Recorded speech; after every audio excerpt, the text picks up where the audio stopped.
Hello, I'm Seth Clevenger, Managing Editor of Features at Transport Topics. I'm here in our newsroom with Eric Miller, reporter, and we're here to bring you up to speed on all the latest developments in electronic logging devices.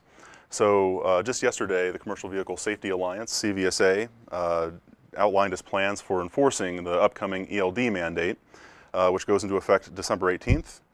CVSA said that it will begin enforcing the mandate on that deadline, December 18th, but inspectors will not be placing trucks out of service until April 1st. So Eric, you recently discussed that plan with Colin Mooney, CVSA's Executive Director. Can you share a few takeaways from that conversation? Yeah, we had a good interview yesterday.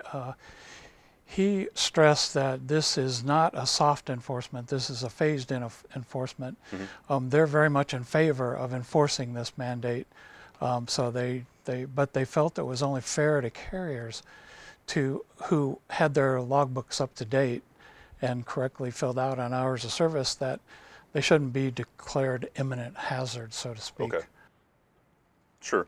So, and we actually had Joe DeLorenzo of FMCSA in the office recently on our most recent Live on Web program, and he kind of indicated that this was coming, you know, that there would be a little bit of a phased rollout, if you will, at the beginning of the mandate, phased rollout for enforcement purposes. And now, of course, we're seeing that with CVSA's announcement.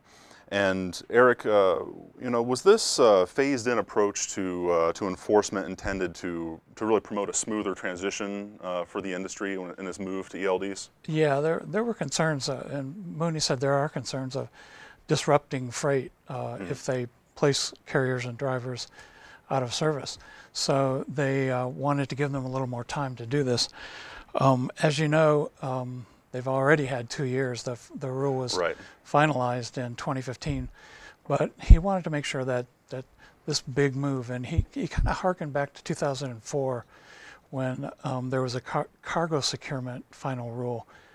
They also did a phased-in enforcement on that one to give them more time to make big adjustments. Okay, so it's kind of following that playbook for the rollout of a major rule like this and a change in the regulatory environment. So April 1st is when trucks will be placed out of service. If you're operating a truck at that point without an ELD and the mandate applies to you, you know, you are liable to be placed out of service. But you know, what happens in the time between you know, the December 18th implementation date and that April 1st date for out-of-service violations? Well, one thing is certain: you will not be placed out of service, no matter what jurisdiction you're actually in. Okay. But there will depend on the jurisdictions what might happen. You may be issued a citation. At any rate, anything that you may be fined, for example. At any rate, when you are cited for a violation, the points will go on your CSA safety measurement profile. Mm-hmm. So they're encouraging you to be ready December 18th. Okay. Yeah, and I think that's an important takeaway here. Even though the full teeth of the mandate don't really go into effect until the second quarter of next year, you really want to comply by that December 18th deadline still, or you will be liable to see some enforcement action. You know, even if you won't be put out of service, you will be in 3 months later anyway. So it would behoove you, you know, the whole industry to be ready for this by the deadline. Do you have any thoughts on the industry-wide impact on ELD? Yeah. So Eric, this certainly has the potential to change some of the broader ramifications, I think, of the mandate, at least in the short term. So there's been a pretty broad expectation that there'll be some loss of freight capacity as a result of the ELD mandate.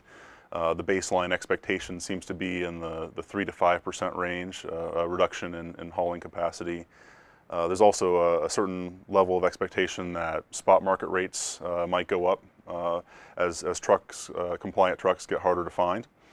But with the softer enforcement, or at least the phased-in enforcement, depending on how you'd like to describe it, maybe the real impact, will be felt closer to that April timeframe than December.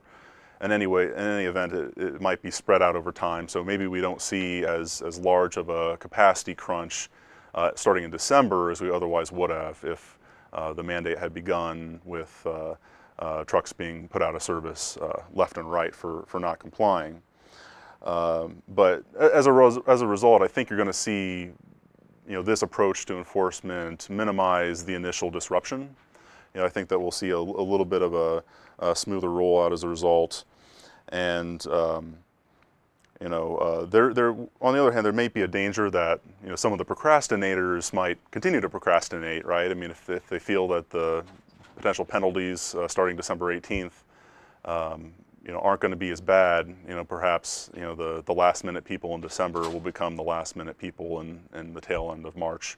Hopefully that's not the case, and hopefully this gives those who still need to make the transition to ELDs a little bit longer window to make the move, but perhaps some of it just gets pushed to the second quarter.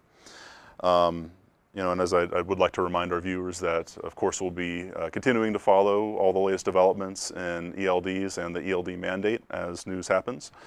And if you want to learn more about ELDs, I'd encourage you to check out the replay of our most recent Live on Web with Joe DeLorenzo of FMCSA, Russ Elliott of Melton Truck Lines, and Tom Paduch of Transservice. All had some good thoughts and useful information to share about this as the industry prepares for this change. Thank you for watching.